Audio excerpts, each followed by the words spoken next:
homemade queso with simple ingredients. Jalapeno, green onions, ground turkey, or any ground meat you like. 1 can of Rotel per the 1 pound box. So if you get the big box, you get 2 cans of Rotel. You're gonna brown the meat with some of these ingredients here, but that's just to kick it up a notch for us. You can season it however you want. So here we go, let's get started. I forgot, the margarita is mine. It's optional, but highly recommended with queso, right?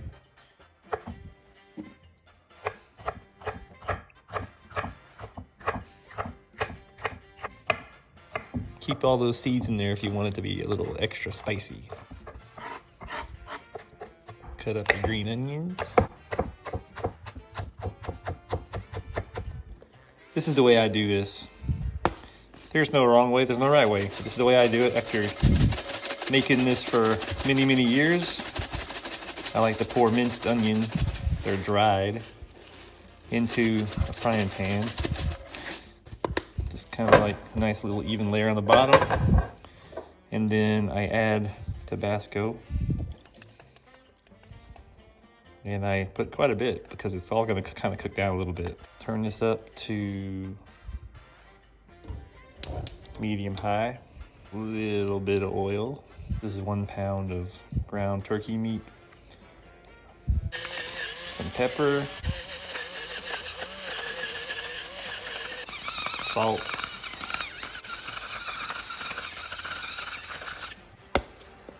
This is garlic powder. Just a little bit.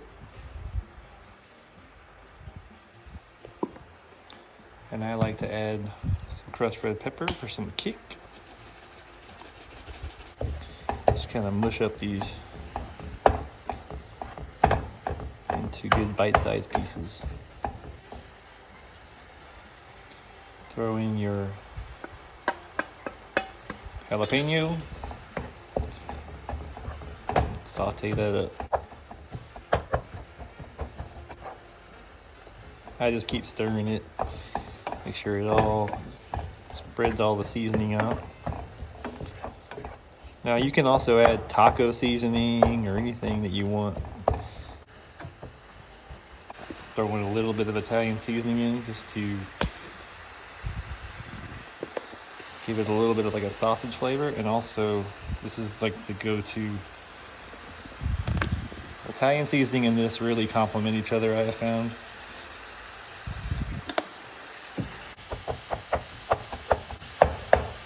And you can see now that the turkey is starting to brown. It looks just like hamburger or any other sausage, but a lot less grease. I like to brown this on medium high until the pan is almost dry.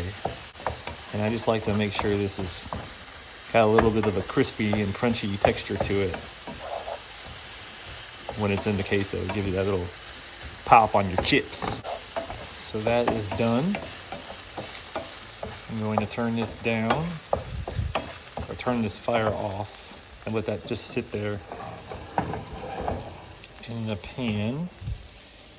And now we'll move on to phase 2 of the operation.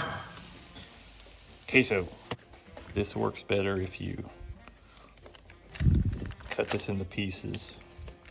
It melts faster, little cubes.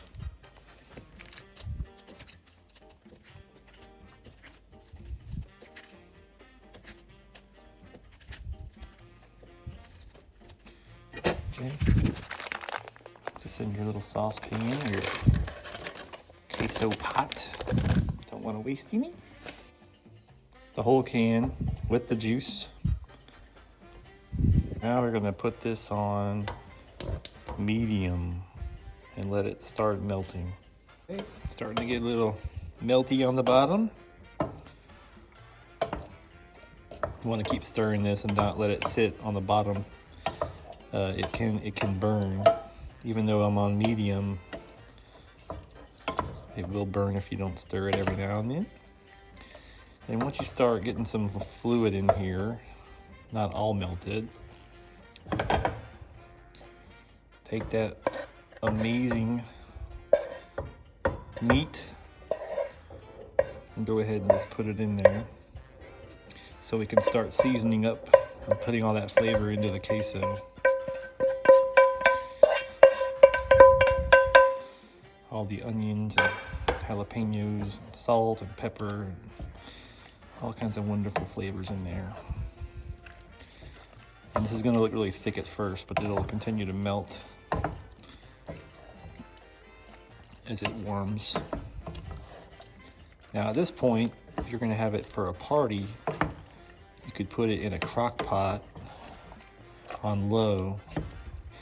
If you start to see it boiling or bubbling, turn it down to low. You don't want this to cook fast. You just want it to be nice and melty. All right, still stirring, coming along great. Now, this is a really thick queso, and it really depends on how much thickness you want. If you're having a party, you may want to thin this down a little bit, because otherwise, the second it starts to cool, it'll get real thick and hard to dip on. So, pro tip, you can take a little bit of milk in a cup, or even water, because this queso is made out of Velveeta, which dilutes water with water. And so you can just take a little bit of water in a cup and just barely pour a little bit in there and stir that in. Don't put too much, just do a little bit. Stir that in and thin it out a little bit. Completely up to you, but I think if you're going for a party dipper, you want to have it a little bit thinner, just so that it lasts a little longer, and that way if it's in a crock pot or whatever, it doesn't get real hard and thick. Yeah, this is still pretty thick stuff here, so just let it sit for a minute, keep cooking on it. And if you need to thin it out a little bit, you can always just keep repeating that process until it gets to the consistency that you want.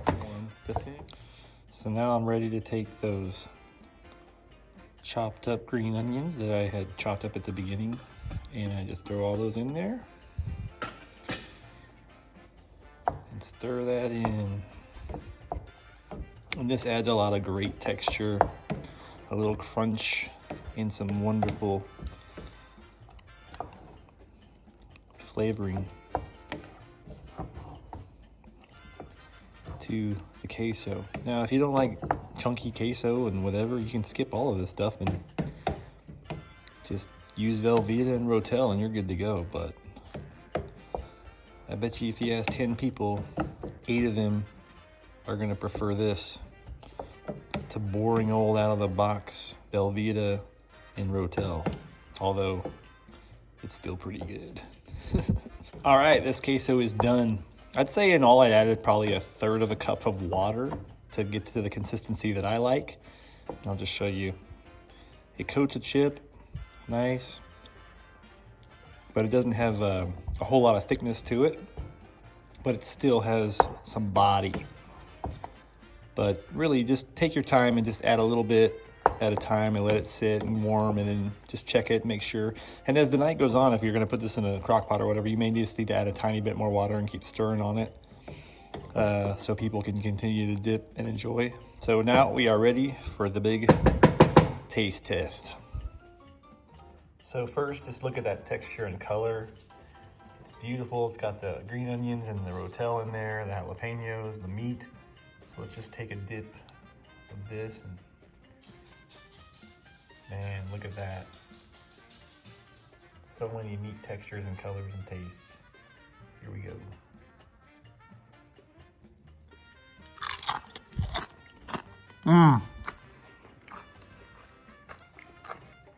Perfect.